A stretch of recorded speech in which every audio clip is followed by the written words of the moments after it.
She said it like she was spitting glass. Her hand rested on her swollen belly, her chin tilted high, her voice sharp with cruel satisfaction. These twins aren't yours, they're Chris's. I'm going back to him where I belong. For a second, the air left my chest. But I didn't shout, I didn't beg. I only looked at her, at the woman I had loved for 6 years, and said calmly, "I wish you luck." Her lips curled into a sneer. She thought she'd crushed me. She thought I would fall apart. Instead, I made a few calls. We met in college. She was laughter in crowded rooms, sunlight in winter. I was quiet, methodical, maybe even boring compared to her. She claimed she loved that about me, that I was steady, grounded. When we married, she swore forever. I believed her, foolishly. Looking back, I should have noticed the signs. The late nights at work that never matched her calendar, the sudden obsession with her phone, always face down, notifications silenced, the distance in her touch. Then one morning, I saw the name, Chris. Texts too intimate to be anything but betrayal. That's when I stopped being the blind husband. I didn't confront her right away, I studied her instead. Watched her lies unfold, measured her arrogance. She thought she was untouchable. That's what made my plan possible. When she announced the twins weren't mine, she thought it was checkmate.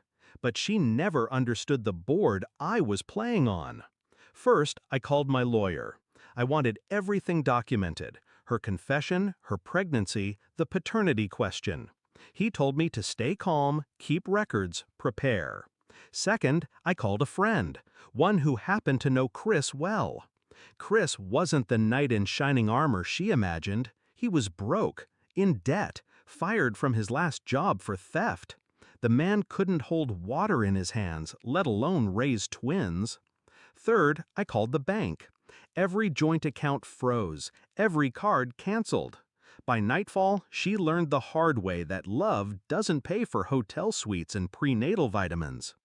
2 weeks passed. I stayed silent. She thought I would chase her, beg for explanations. I didn't.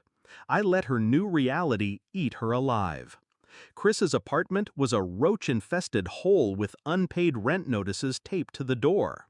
His promises of a bright future evaporated the second she stepped inside. He wanted her body, not her burdens. By day 4, he was already gone most nights. By day 8, he wasn't coming back at all. She tried calling me. Voicemails laced with anger, then desperation, then silence. I didn't answer. Until the night she showed up on my doorstep. Her mascara had run into black rivers. Her hair, once perfectly styled, hung in tangled knots. She clutched her stomach like she could hold her pride together with both hands. "Please," she sobbed, her voice cracked. "I made a mistake. Chris is gone. He left. I don't have anywhere to go. Please, let me in." I let her cry, let the weight of her choices sink in.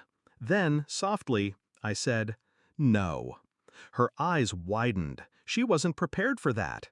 She thought she could crawl back, that I'd be waiting like a fool with open arms. "You left me. You humiliated me. You told me those twins weren't mine. You made your choice." She tried to argue, but I cut her off. "You belong to Chris, remember? Go find him. Maybe he'll let you sleep on his floor." Her knees buckled. She begged.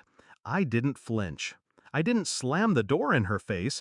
That would have been too merciful. Instead, I stepped outside, looked her dead in the eye, and told her what she never expected to hear. "I filed for divorce the day you left. The house, the savings, the cars, they're protected. You get nothing.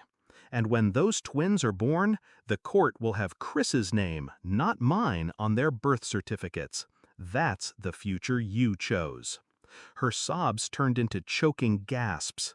She realized then she hadn't just lost me, she had lost stability, security, the life she mocked as dull but needed to survive.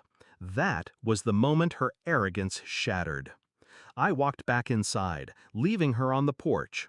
Through the window, I saw her sink to the ground, holding her belly, rocking back and forth in the cold night air. It hurt to watch, but not for the reason she thought. I wasn't mourning her. I was mourning the man I had been, the one who trusted blindly, who gave his love to someone unworthy. That man was gone. What remained was someone sharper, someone who didn't beg for respect, but demanded it. 2 weeks ago, she thought she had destroyed me. Tonight, she sat on my doorstep destroyed by her own choices. Revenge didn't come from anger. It came from patience, from letting her taste the life she believed was better than mine.